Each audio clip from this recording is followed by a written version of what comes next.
So I've done a lot of videos on why home values are going to continue to rise in San Diego, but this is not one of those videos. For the first time I can think of, I'm a little bit unsure about what we are seeing right now and what we can expect in the short-term and longer-term future. Let me explain exactly what I'm talking about. If you don't know me, my name is Dan Parker with the Best Life Home Team. We specialize in helping people move to San Diego, and thanks to you, thanks to everyone watching, we're actually one of the top relocation teams here in San Diego County, so thank you for that. I really appreciate all your support. But here's the thing, I don't make these videos on any sort of agenda. My goal is to give you real life experiences when I'm active in this market every single day and tell you exactly what I see and what's going on out there. That means the good, the bad, the ugly. And I'm gonna be honest, this message I'm about to have is I'm probably the only real estate agent that you know of that's going to have this message and broadcast it out for everyone to hear. And if you are considering buying a house this year, you may want to reconsider. Now, let me show you what's going on and wait until the end when I really break down what I would do if I were a buyer right now today.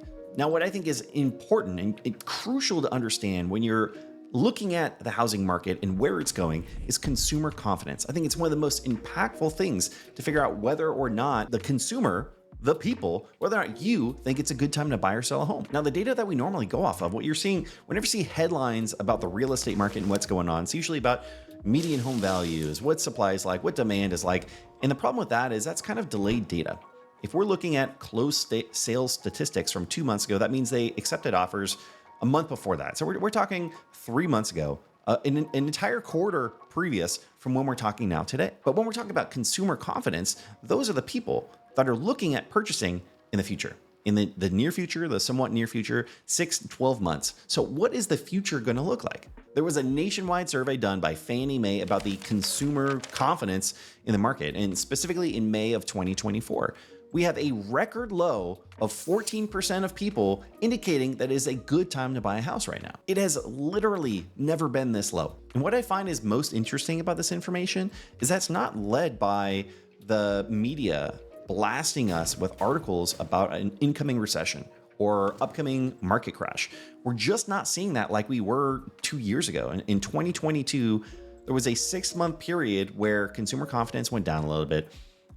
Buyer demand went down a little bit. And from my opinion, I believe that was mostly caused by all of these crazy articles that we were seeing left and right. My clients were scared because of what the media was telling them. Incoming recession, incoming housing crash. I mean, how can that not scare you into making a certain decision or believing a certain way? But that's not what we're seeing right now. In fact, go to Google and type in, is there a housing market crash? Or can we expect a housing market crash? And what you'll find is the top articles that pop up are saying that the experts out there do not believe that an incoming crash is coming. And I think if you ask most people on the street, they would agree with that. They don't believe a housing market crash is coming. The reason why people believe it is not a good time to buy a house is simply because of affordability and lack of supply. At the end of the day, we know it all comes down to supply and demand. That's gonna dictate where prices go. And what we've seen over the last 10 years is it's not the demand, it's the supply. The supply is the issue. We have a drastically low quantity of homes for sale, drastically low amount of new construction homes being built, and that is the underlying issue of what we're dealing with right now. It's just been interesting to see that even when the Fed was talking about wanting to crash the housing market, even when rates have gone up like crazy, even when affordability has gone down so much, what we found is there's basically a baseline of people that are going to be buying homes, that need to buy homes. And that's essentially what we've seen over the last 2 years. And that's how home values have continued to rise here in San Diego. There are other major issues out there. For one, we've had the lowest amount of home sales nationwide in almost 30 years. And the population wasn't anywhere near what it is today 28 years ago. Right now, what we're seeing is people are staying in their homes longer because of affordability and lack of homes, period. Another major issue that we're seeing that is not being talked about enough has to do with insurance, homeowners insurance, car insurance. Just take a look at what's happening in Florida right now. People are being forced to sell their homes because their current insurance provider has dropped them, and the only people that will insure them are charging them 3, 4, 5x what they were spending before.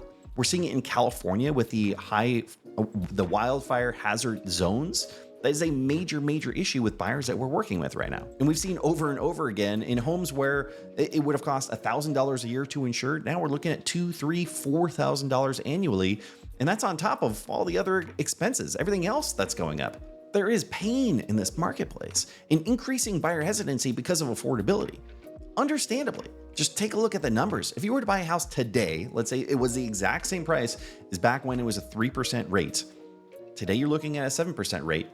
Your monthly mortgage will be roughly 44% more expensive if the home were the same price. But as we know, the home values have gone up a good 30 to 40% in that amount of time as well. So you add in the higher prices, higher property taxes, higher homeowners insurance, that's more than doubled in a lot of scenarios, and it's leaving the market uncertain. But let me just be very clear for a second. This is not 2008. This is a completely different scenario with, back then we had a major oversupply of homes and all sorts of lending issues. We aren't seeing either of those in this marketplace right now. In fact, we really kind of have the opposite. We have extremely strong financials from buyers, and we have the lowest inventory that we've ever seen. So there were a lot of concerns that we've gone over. But what would I do if I were looking to buy a house right now? Which I'm not. We just bought a house about a year ago, so not too far off. Back then, I didn't think the housing market was going to crash. We were more than happy buying our house and knowing that that value was going to continue to go up. Even though we bought it from someone, when we asked them why they were selling, it was because they thought the housing market was about to crash. That's beside the point. If I were in the market, I wouldn't avoid buying a house. There's not enough evidence that there is going to be a significant drop in home values here anytime soon. But I would use this information to be more patient if my timeline allowed. There's going to be an increase of inventory, which we're already starting to see. More and more homes are going to be sitting on the market.